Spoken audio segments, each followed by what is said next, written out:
Make sure I could check that out before our purchasing agent sheepishly came up here. Did they show up?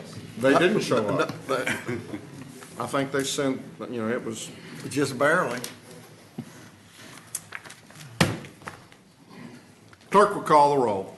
Len Whitley, County Judge. Here. Roy Charles Brooks, Commissioner Precinct 1. Present. Andy H. Wynn, Commissioner Precinct 2. Here. Gary Fickus, Commissioner Precinct 3. Here. J.D. Johnson, Commissioner Precinct 4. Here. Constitutes a quorum. Our invocation today will be delivered by Stephen Klein, the youth pastor at Lake Country. We appreciate very much you being here. After the invocation, please remain standing for our pledges. Let's pray. Dear Heavenly Father, God, we thank you so much for another beautiful day. God, we thank you for your wisdom. God, we thank you for your grace, and we thank you for your mercy. God, I pray that you would be with our troops overseas, that, God, you would be with our men and women here, that, God, you would protect our people in blue. God, I pray that you would just bring unity to our country. God, we know that right now it's very divided. God, we know that under you, though, we can be unified. So, God, please be in our nation. Speak to our people. Speak to our leaders. God, I pray that you would just love on us and that, God, we would seek you in this time. God, we thank you. We give you all the glory and all the honor. God, and we pray that your wisdom would be in this place, that everyone would hear your voice, and that, God, they would lead and guide us how you would want us. God, we give you all the glory and all the honor and all the praise. In Jesus' name I pray. Amen. Amen. I pledge allegiance to the flag of the United States of America and to the republic for which it stands, one nation, under God, indivisible, with liberty and justice for all. On the Texas flag, I pledge allegiance to thee, Texas, one state under God, one and indivisible. Thank you, Pastor.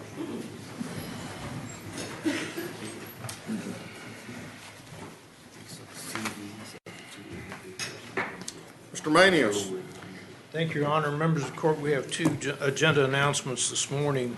The first one is under the Administrator section, item 6A1. That particular item will be considered after closed session today.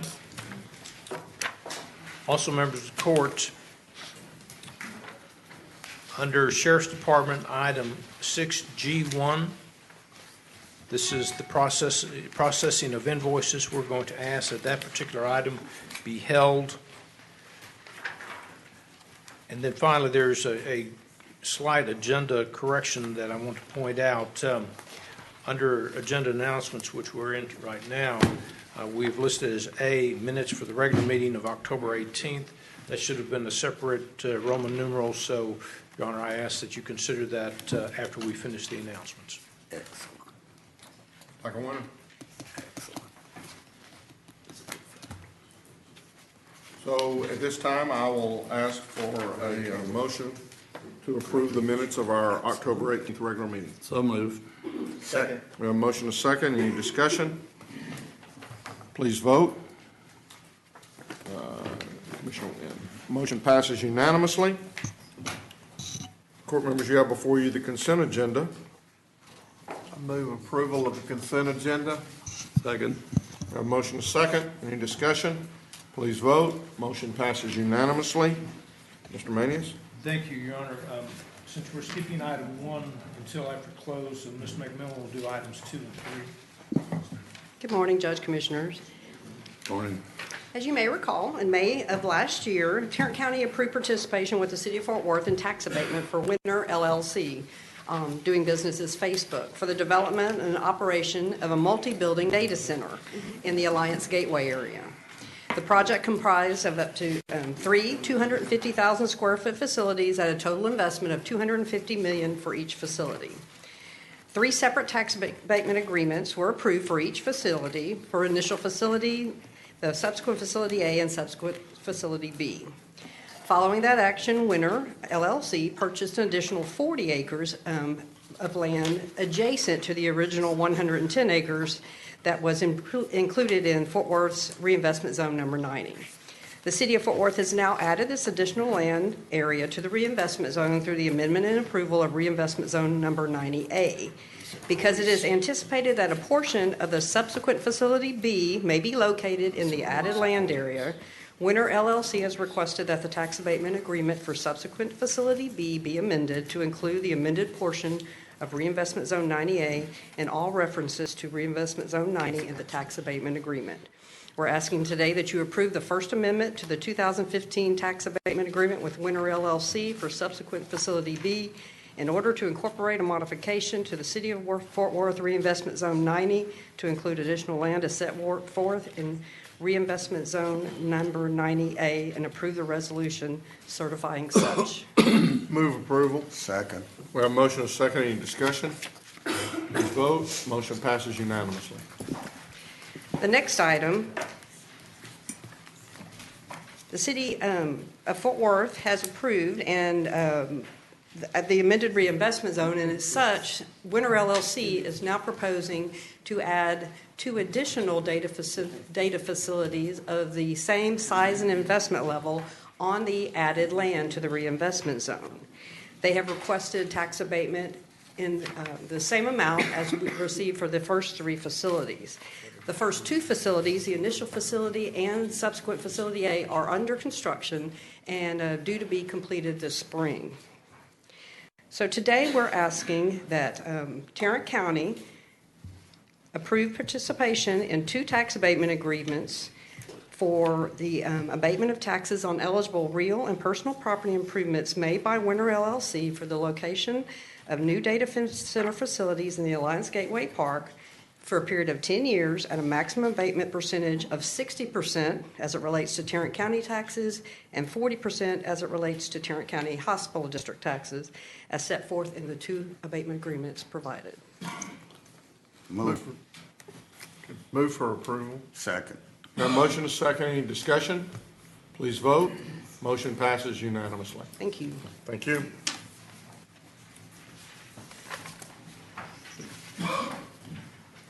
Mr. Phillips, the other one. Morning. Good morning. We're requesting that the Commissioners Court approve the additional appointments of election judges and alternate election judges to fill vacancies for the term ending July 31, 2017. What this does is accomplish 2 things.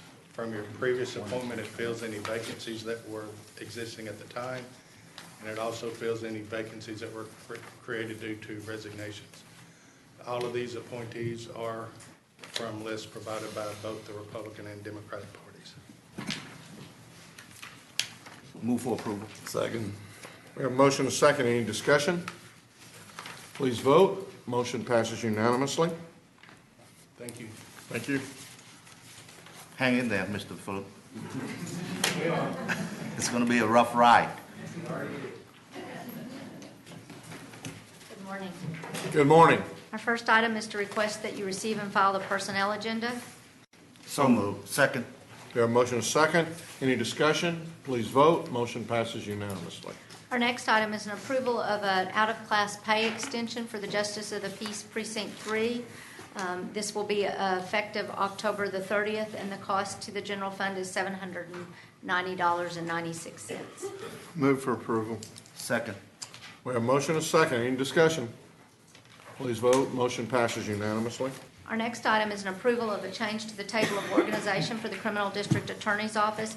This is actually a reclassification down of a position that is actually vacant, and so the cost savings will be a little over $9,500.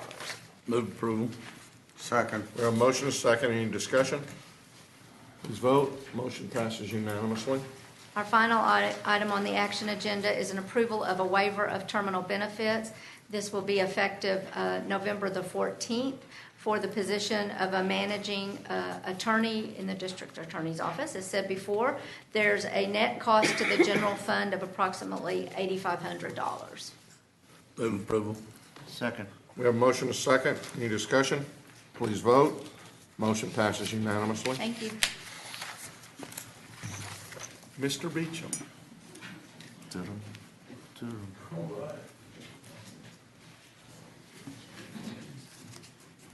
You're wearing black. Wouldn't you? Ron, you gonna sing the fight song this morning? I think I've forgotten how that goes. You did Goes know around, always comes around. 5-3 is not too bad. We're still playing as well as TCU, Texas, and Georgia. But Ron, did you know that our football team does not have internet access? Because they can't seem to put 3 W's in a row together. So. WW.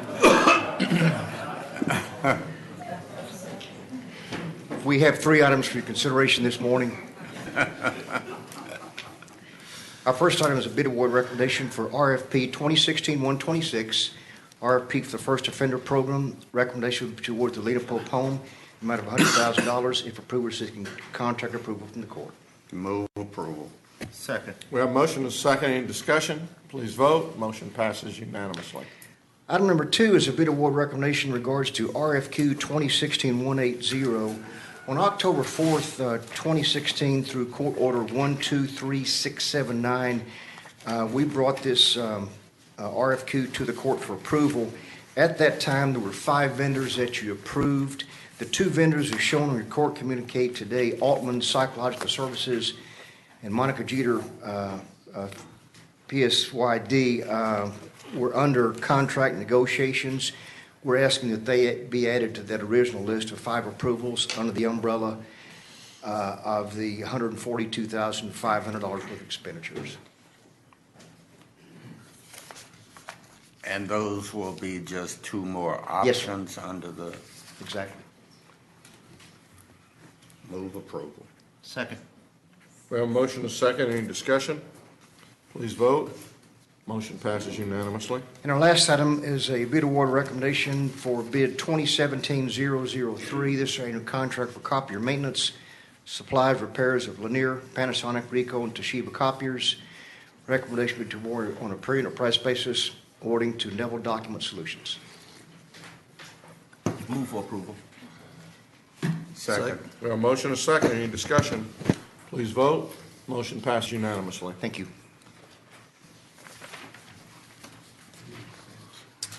Commissioner Fickus, I believe you have an interlocal agreement. I do. I have an interlocal agreement with Colleyville. Move approval for that. Second. We have a motion and a second. Any discussion? Please vote. Motion passes unanimously. Any appointments today? Well, yes. To the Blue Ribbon Committee for the JPS expansion, I would appoint Tisa, Tiesa, R. Leggett, and Dr. Elizabeth Trevino. Can I amend Go the ahead. motion? Go ahead, Andy. Okay. I would also like to amend the motion to appoint Dr. Howard Patterson Hasmall and Pastor Michael Evans onto the Blue Ribbon Committee representing Precinct 2.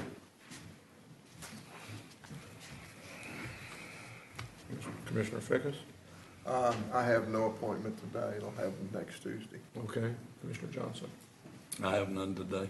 I'm going to appoint Dr. Stuart Flynn as one of mine today and may have the other one appointed by the, after closed.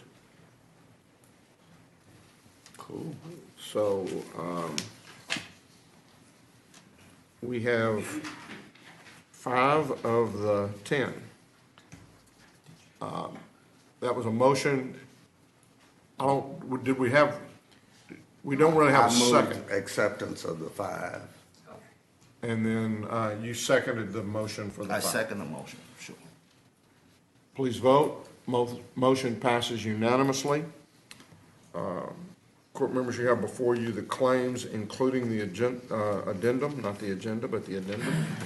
Move approval of the claims including the addendum. Second. A motion is second to approve the claims, including the addendum.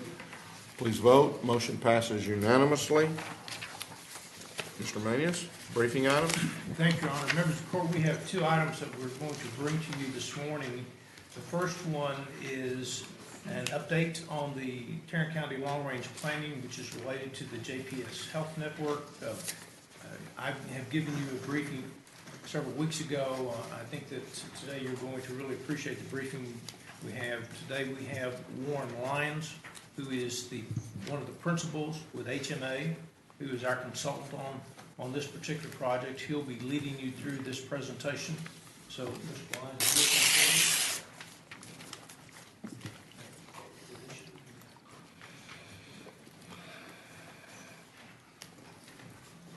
Good morning, Commissioners and Judge. Good morning, Mr. Lyon. We're delighted to be here today. Let me also introduce Dr. Karen Duncan, who is one of our team members, and some of you have met her recently.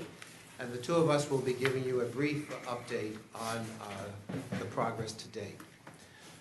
We thought we would cover a number of items and entertain at any time your questions on where we are with the project, the community engagement and stakeholder interviews, our public website, which the county is designing, a bit of an update on how we're looking at the delivery system within Tarrant County, the intersection with the second RFP that has been posted and approved by you for posting for the facilities planning, and of course the Blue Ribbon Committee relationship, which is a very important part of our engagement. It's always important to have a consistent message about the work that you are doing, and this project overview wording is a description of the engagement, and it will also appear on the public website so that whenever we interview or have community groups or conversations, all of us on the team and the wonderful support we're receiving from the county and JPS are communicating why are we doing this important work. And it's a way of being consistent in terms of the project overview of the work.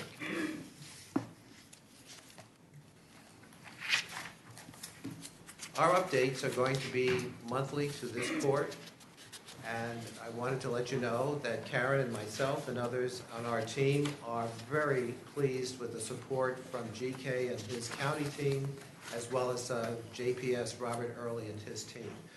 Our experience in the past has been sometimes that clients are not very helpful, and this is just the opposite here for Tarrant County.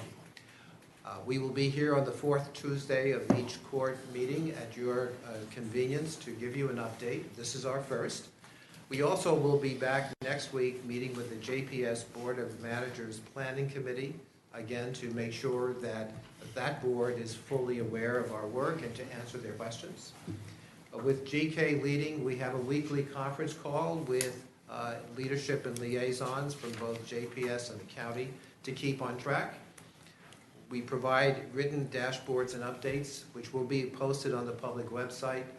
And I want to assure you we are on time and no risks have been identified to date with our work.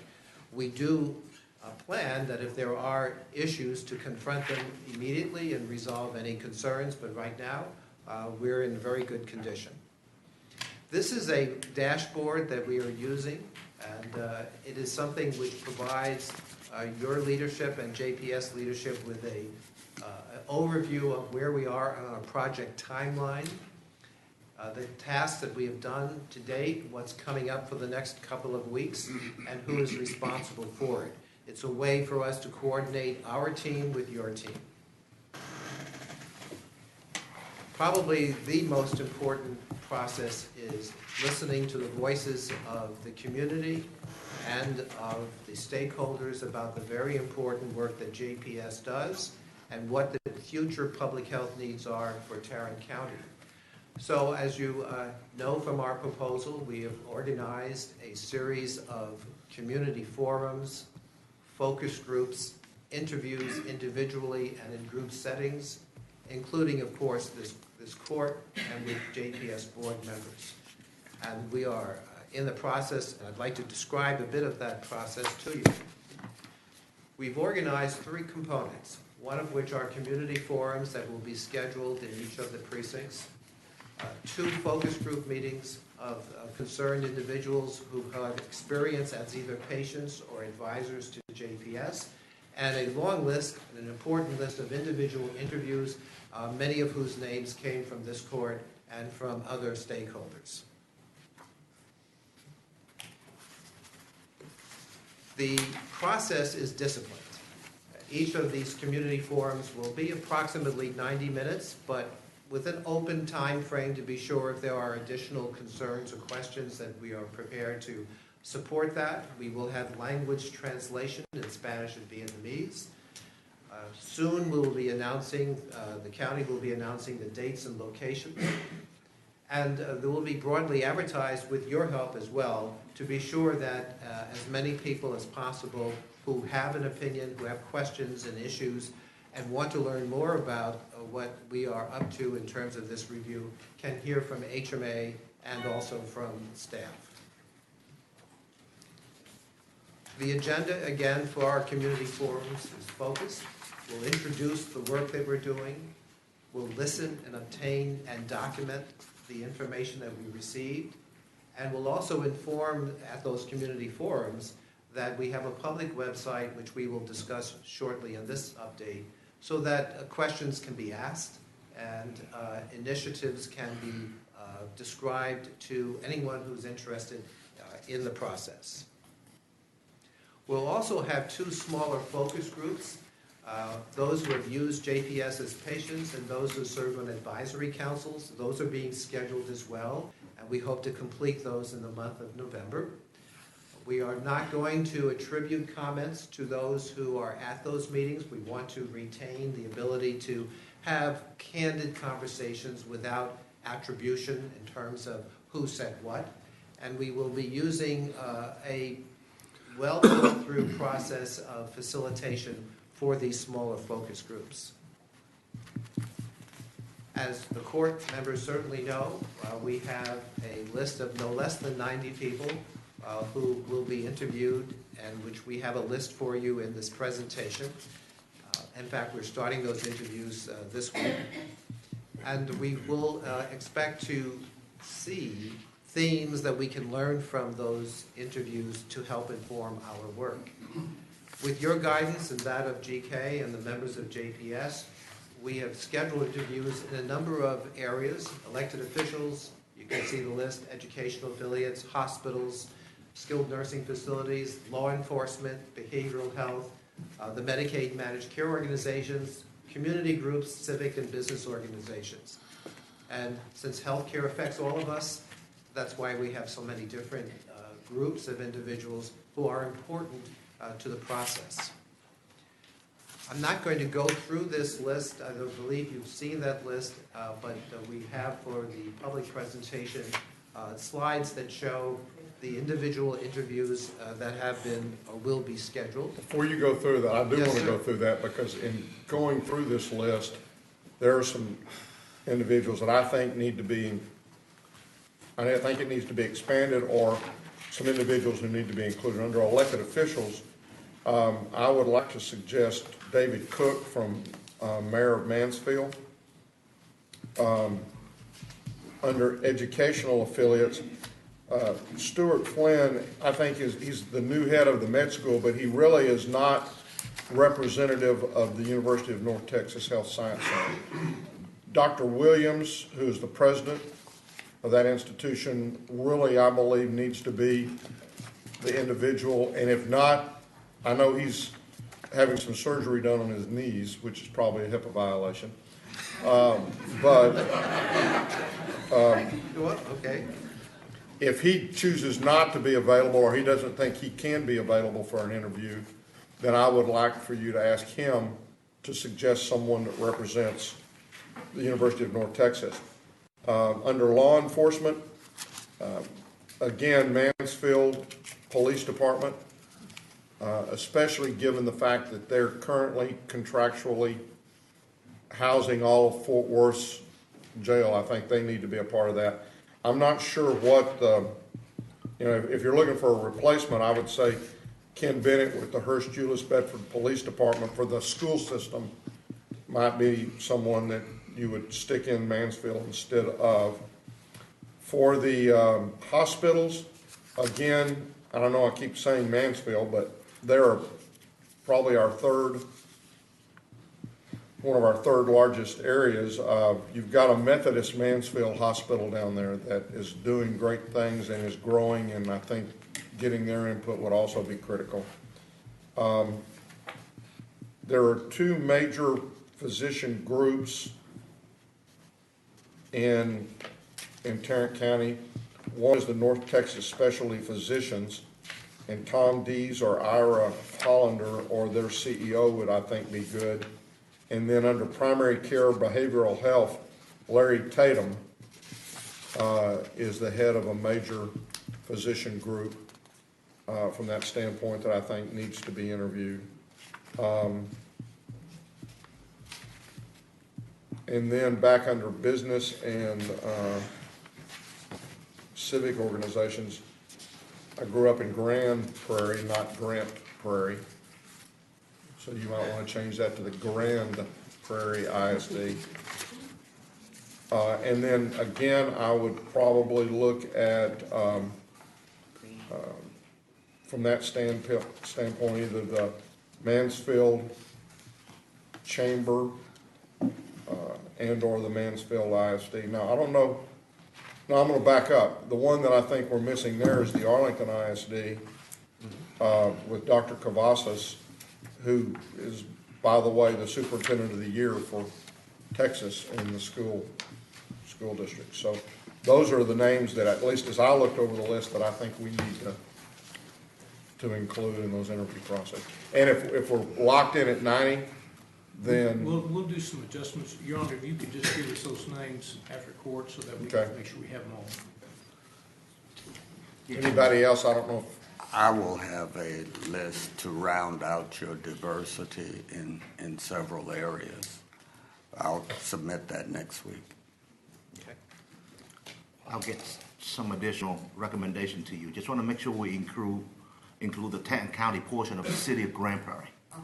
Okay, that's a very important part of Precinct 2, and they usually are left out.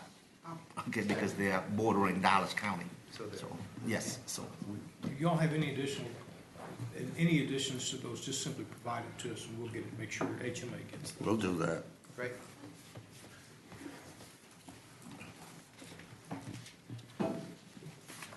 Public website. GK, the county and JPS team and HMA have been working to design a process to communicate on the county website about our work. It's expected to launch October 31st and positioned to accept inquiries with frequently asked questions, and it will have not only a welcoming statement in Spanish and Vietnamese, but also a Google-based translation button, so most other languages will be available for those who would choose to read in that language. Our hope is to be able to receive and communicate as efficiently as we can. This is a screenshot of the public website, the landing page as we call it, and hard to read, but there will be additional layers below that describing the engagements, the calendars, all of the documents that are going to be produced and the deliverables from HMA, and anything else that is relevant to the process so that anyone can find transparently the information that they're interested in. Just a note to the court also, when we get to the community forums, we're actually going to go out and film those forums also, so that, just like our court meetings, where that they can go on this website and actually view those forums. So we're trying to capture everything that we can as it relates to this particular project and put it on this interactive website.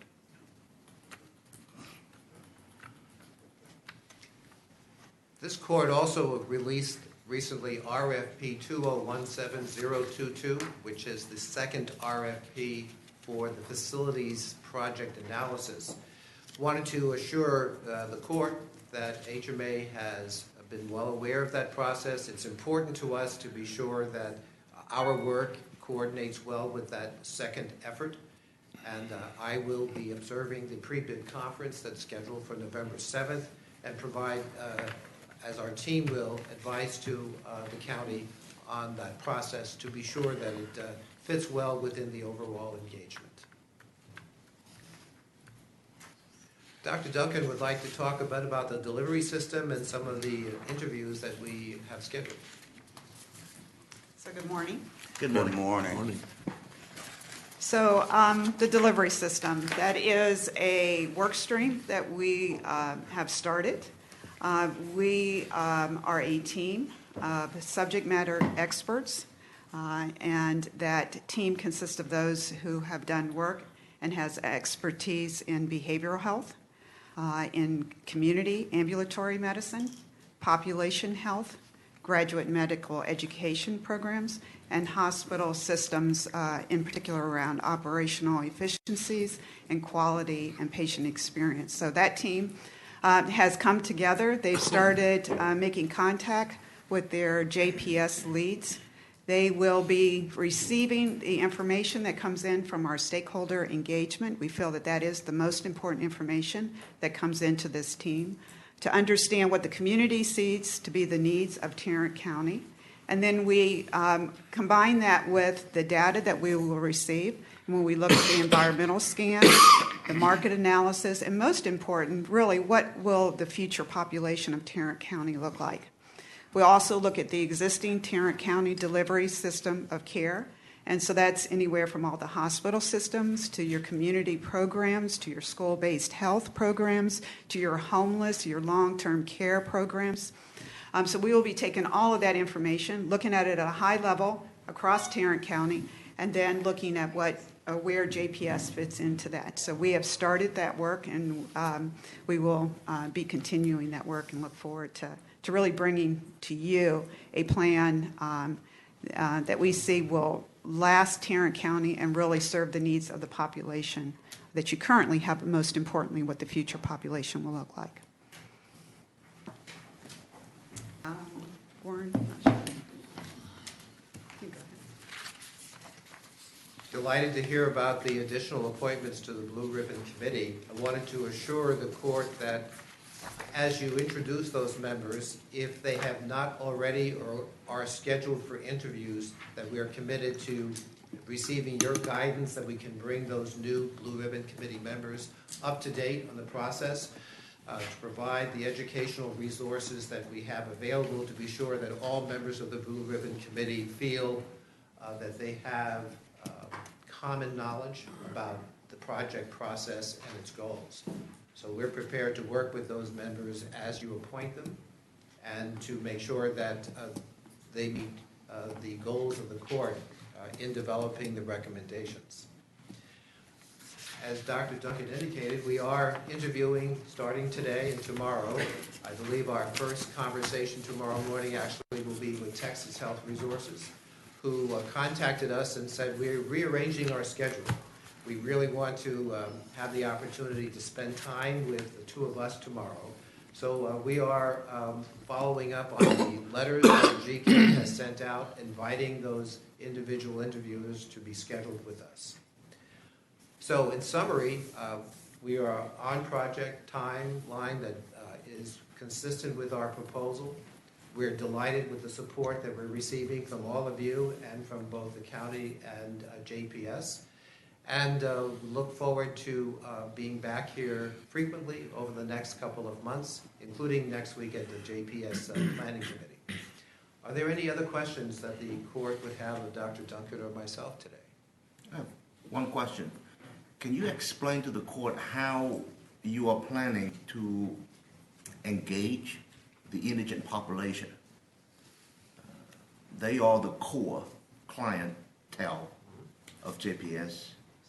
And it seems to me, based on my experience, it's a pretty diverse group, and sometimes they are hidden as well. So can you speak to that plan? How are you planning to effectively engage that segment of our population? Karen. So, that we would hope to do that with our community groups as we, patient advocacy kind of groups that are out there to tap into those. JPS does have that group. So we hope to tap into that group. That is many times the hardest group to get to come and to sit down. They, for a number of reasons, healthcare tends to be something that is not, first in their lives, is something that happens and that they respond to. So getting them to really come to the table becomes a little bit more challenging. But we are working, and Warren, you can back me up on this, but we are working on trying to get a patient-focused group that represents the population of the county together to have the conversations about healthcare and what they see to be the needs. So I do believe we have one. Yes, we have one group, and I think it's important for the court to appreciate, while we have a proposal and a work plan, it's flexible. So as this process goes forward and there's a need to adjust, we will adjust to make sure we hear the voices of those that need to be heard. I would hope that all of the members of the court and JPS can find ways to reach out to those communities to encourage their participation at the community forums. And we'll listen to any adjustments that make some sense, because without those voices, we're not going to have a complete process. Okay. So in some way, you are counting on us Very much to so. engage that population. We do. Plus, there's a focus group. One of the focus groups basically deals with this population that they're going to be talking with. But our community forums, we're going to rely on each member of the Commissioners Court to help us populate those community forums. And in the past, y'all have done a pretty good job on that. That brings, as you mentioned that, I think a couple of other folks to keep in mind is the True Worth Foundation. Ted Blevins is the executive director of a whole new building that is being opened up in the homeless area. You have Otis Thornton on here, but I would really add Ted Blevins, and then as a foundation, you might add the True Worth. I think it's the True Worth Foundation is what they're calling themselves. So Actually, it's called the Fort Worth Foundation. Fort Worth Foundation. Yeah, the project is called True Worth. That would be either Sandra McLaughlin or Mike Moncrief. And then the other one that, as I was looking through and noticing, you don't have city managers focused out on this or called out on that particular thing. And you're talking to the police and you're talking to the elected officials, but city managers are the ones that I think may also have a pretty comprehensive view. The reason we were focusing also on the police chiefs was especially because of the mental health issues. And you don't have Fort Worth on the police chiefs either, and he may be somebody you want to. That's obviously our largest city. Any other questions, comments at this time? Thank you very much Thank for the y'all. guidance. And we'll see Look you forward again. to the monthly reports. Thank you. Members of the court, we can go to item B. This is a report on integral health and healthcare analysis. Ms. Worthy is here to address the court. Good morning again. Good morning. So I want to brief you about a company that has approached us about doing some work for us in relationship to our healthcare and workers' comp costs. So Integer Health is a healthcare technology company that works with employers who are self-insured for both their workers' comp and their healthcare programs. So they use proprietary analytics to perform algorithms on the workers' comp side to decrease employers' cost by identifying what they call high-value providers in their panels, and then those providers who get employees back to work the most quickly with the lowest cost. And then identify those that maybe are not doing that. And then on the healthcare side, their goal is to decrease the employer's cost and to improve the employee's health care by identifying, again, what they consider high-value providers who obtain the best outcomes. Okay, again, with getting the employees back the most quickly.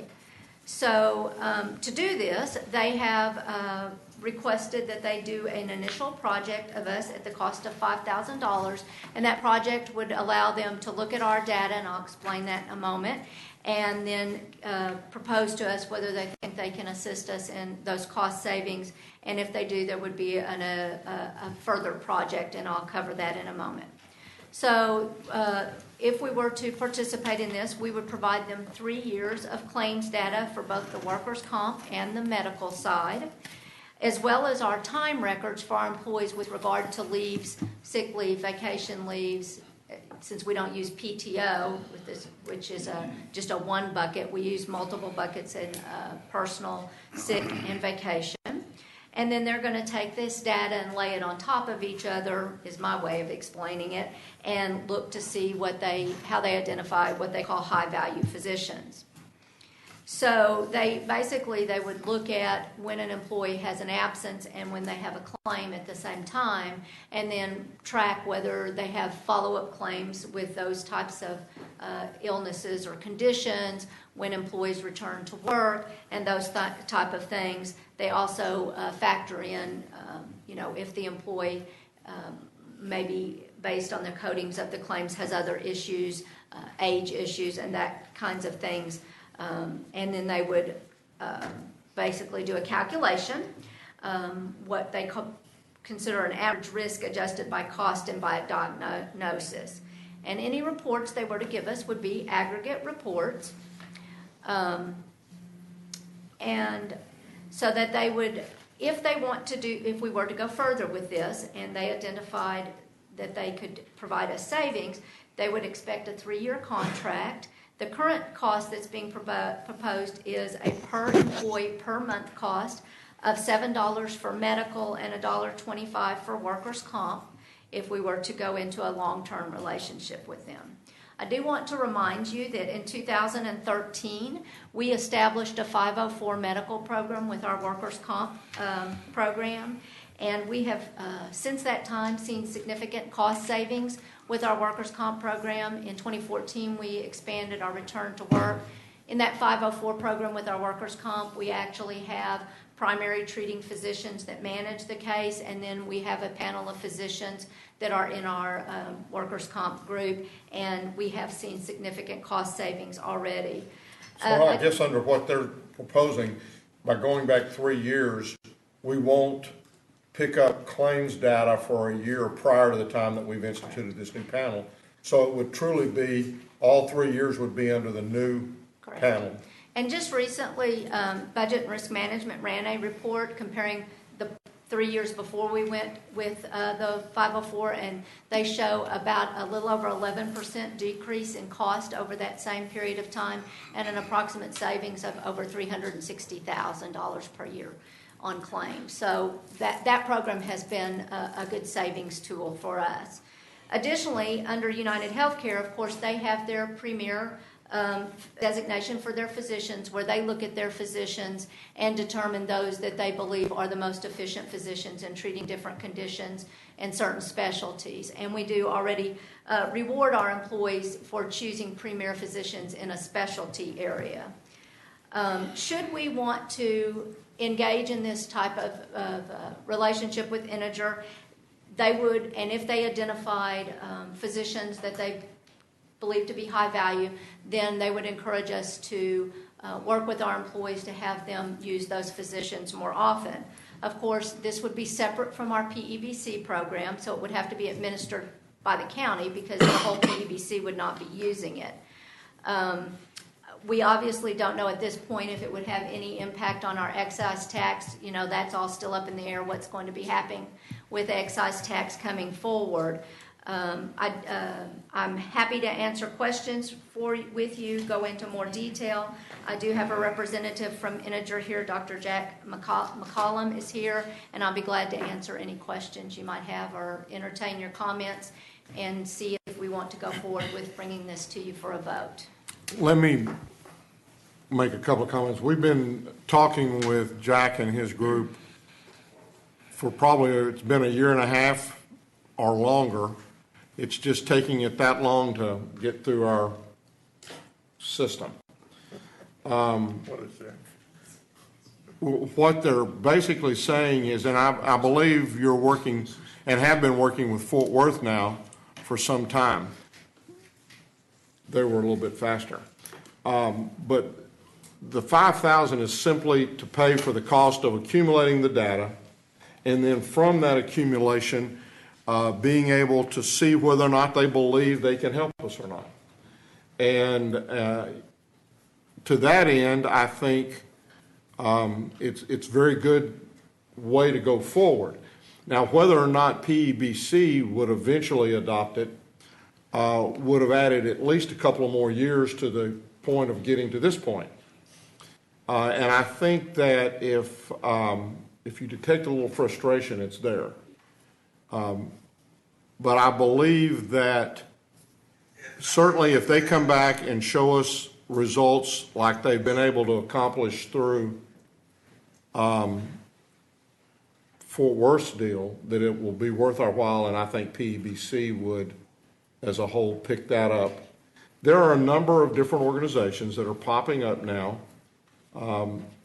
that have an ability, especially through technology, to look at ways and things that might be done to help at least hold some sort of a ceiling on what our health care cost is. It is going to take participation from our employees, I think, more into the future if we're truly going to try to manage the costs that we're having. And I think we're going to be forced to find some ways to do that. So I would hope that we will, and there's another one right behind that that I've, talked with John Thompson, who was a former judge in Polk County and a pharmacist by trade, has also brought us a similar, not a similar one to this, but something to do with pharmacy. And we're in the process of trying to look at that. I think as we go through all of these processes that we certainly weigh the cost of doing the evaluation and determine whether or not we feel like we need to go forward. But I think that for the $5,000 that this group is asking, and having known Dr. McCallum, I won't say Jack, I've known Jack for 40 years. He's been a very strong advocate in the medical community here in Tarrant County. And I just feel like that going forward with something like this and giving them the opportunity to at least bring us some data that we can then review and decide whether we want to go any further or not is a good way to go forward. And if I could add one more thing that I should have added before. Obviously, going forward, should we choose to do business with them, it is possible that we would have to do an RFP with that cost of that project. I'm sorry. Right, I think that's, I mean, that is something that we might have to look at from that standpoint. But the first step is letting them look at our data, scrub the data, and seeing if we think, or if they think they can save us any money. And what I'm glad to hear about is the fact that we're not going to be mixing old systems and the workers' comp old things with new, and then not be able to really determine whether or not they can do something with the new way we set things up. So, Judge. Yes, sir. I just want to state for the record, I've got nothing against Integer Health, but I am pretty fundamentally opposed to these kinds of systems to select high-value physicians. I think it very often results in discrimination against physicians who practice in inner cities where the patients tend to be sicker, where the culture is perhaps not as compliant.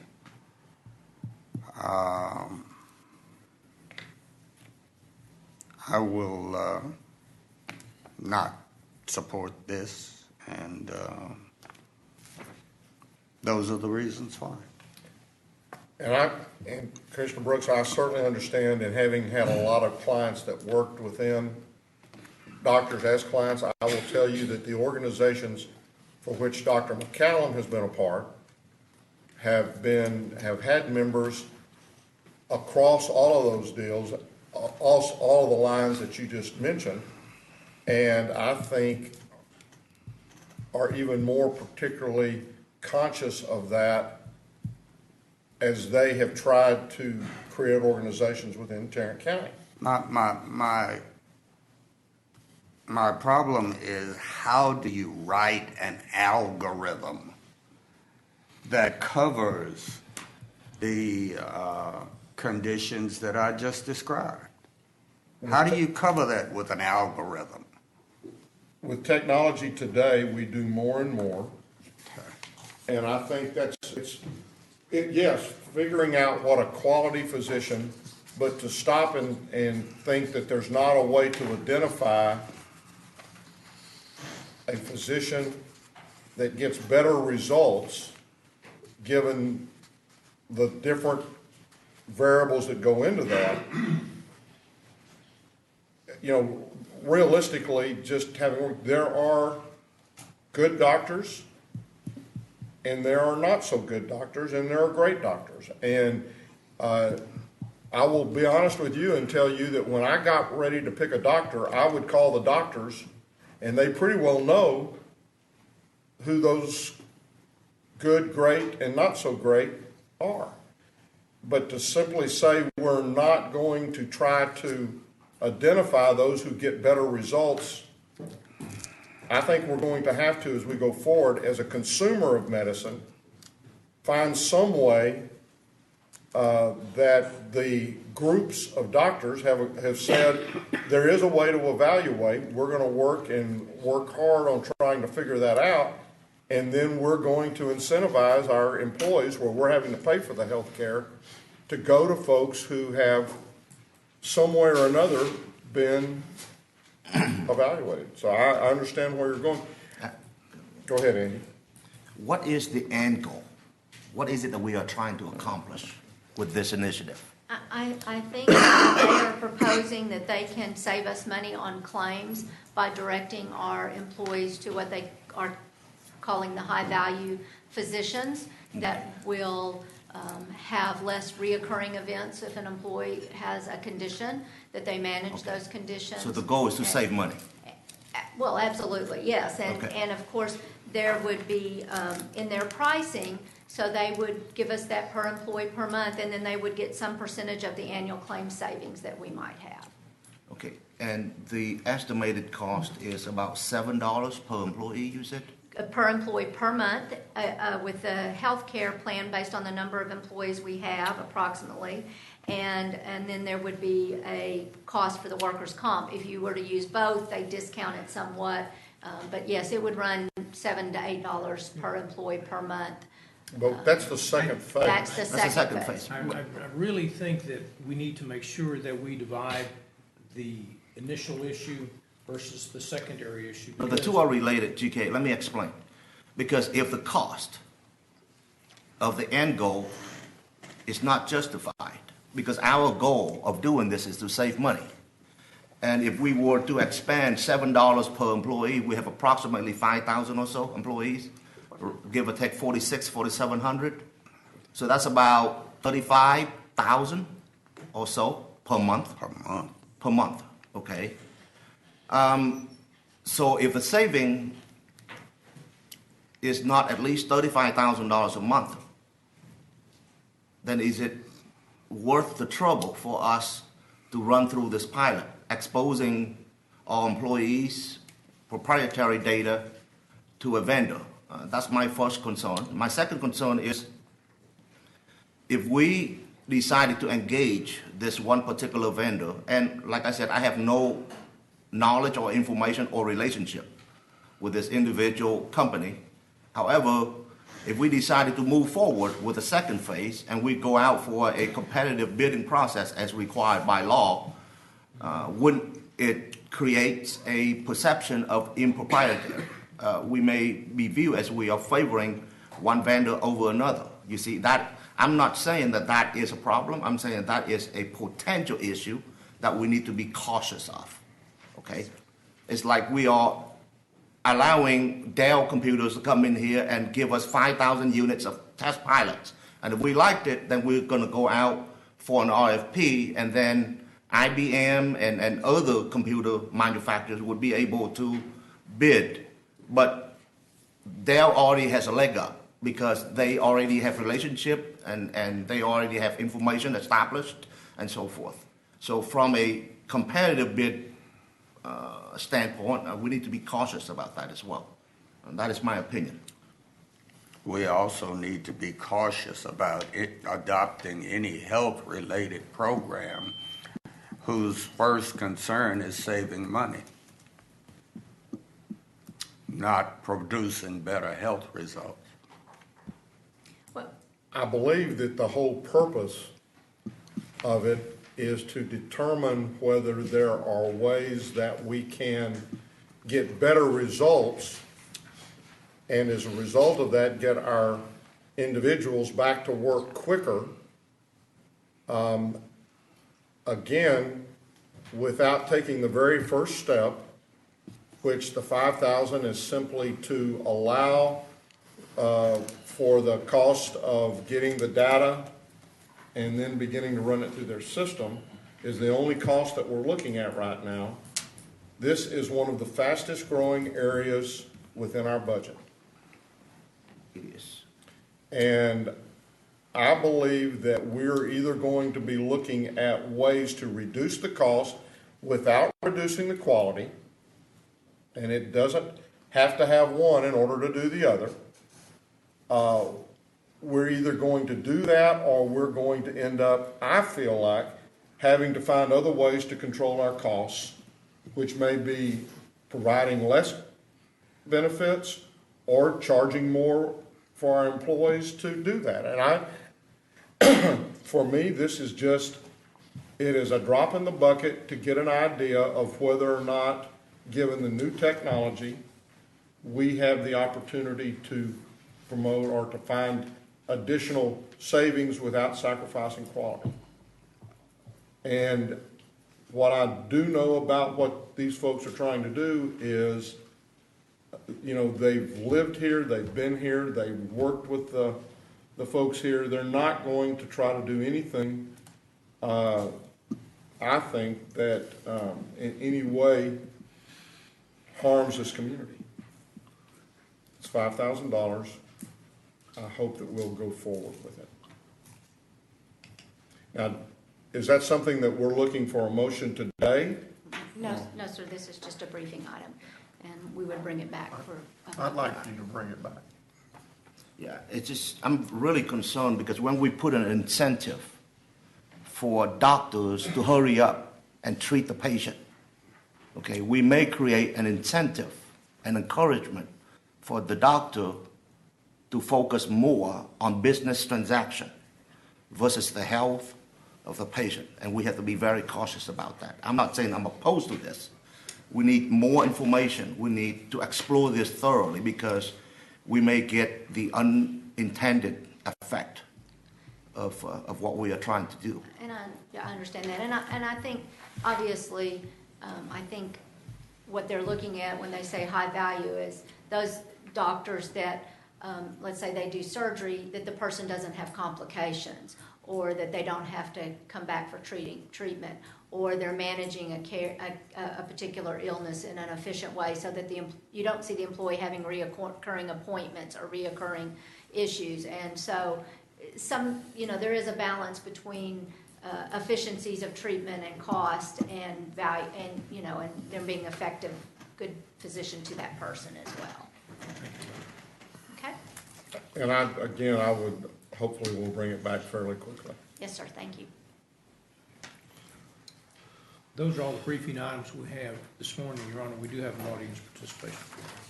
Yes, Reverend Tatum, come on forward and please, again, repeat your name and your address for our records. Good morning. Thank you all, Judge Whitley and Commissioners Court. My name is Kiev Tatum at 8717 Garden Springs Drive, Fort Worth, Texas, 76123. I've been serving on the Criminal Justice Coordinating Committee as a volunteer community representative, as well as the Criminal Justice Truancy Reform Committee. And I want to thank you and others for allowing us to participate. It has been an eye-opening experience working with all of the professional practitioners in the area of criminal justice.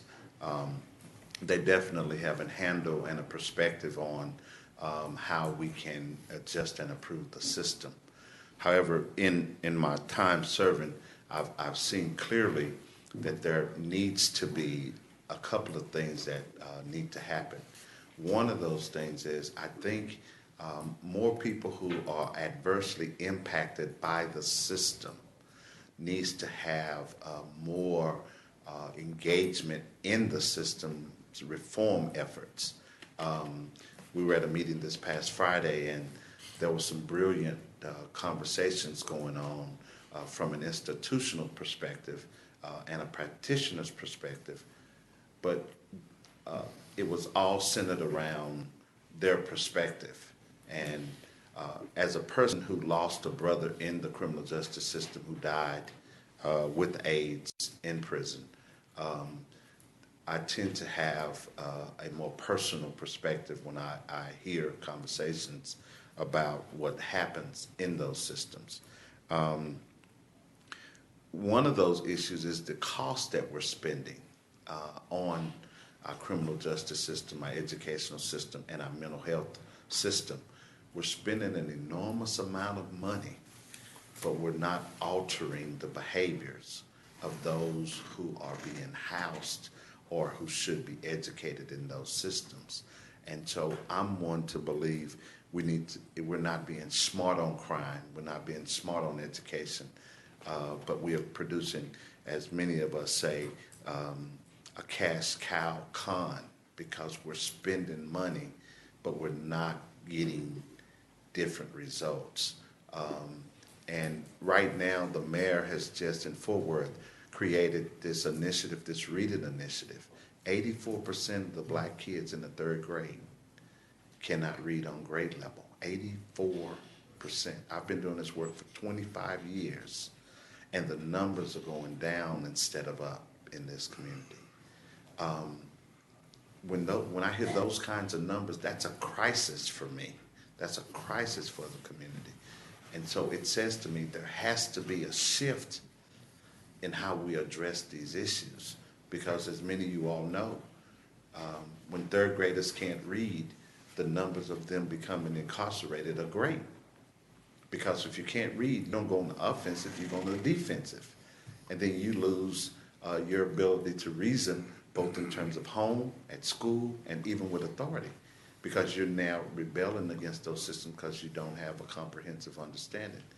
On top of that, the chemical imbalance of these individuals lets me know that it's not a matter of criminal intent, but it's more a chemical imbalance in the brain or in the body. And so we need to begin to try to address them from a different perspective. That being said, I want to come and emphatically state that I am not in opposition of the work that's being done by both the Criminal Justice Coordinating Committee as well as the Reform Committee, the Truancy Reform Committee. I just think there needs to be a standing committee what is driven by the community that's impacted the most by these systems in an adverse way, so that they can come up with creative ways of helping themselves. I applaud you all for taking steps in the right direction. The Tarrant study was a phenomenal work, thanks to Commissioner Brooks and all those who advocated for that. I want to thank Representative White and the State House for creating 2398. But in reality, everyone's not on board. It's a small group of people doing the work. So I don't know if that's politically driven, but I do know if it's being driven by the people, we're most oftentimes going to get different results. So I really would ask that we strongly reconsider our perspective in terms of addressing criminal justice, both in terms of educational, criminal justice, and mental health in a standing committee that has some kind of authority to move this ball down the field. It cost us, and I think it was, and you all correct me, Commissioner Brooks and others, $214,000 a day to house, not rehabilitate, but to house Tarrant County residents. That's $80,000 a year, $80 million a year. That's $800 million over 10 years. I think there's a better way. We talk about saving taxpayers' dollars. I think we can be smarter on crime. Thank you all very much for your time, and I do appreciate your work. Thanks for coming out. As you know, or as I hope you know, we can't respond since this was not an agendized item, but we appreciate very much today for you coming out and making your comments. Okay, thank you. This time we'll recess our open meeting and proceed to close to discuss items exempted under section 551.071, 072, 074, 076, and 087 of the Texas Government Code. Steve?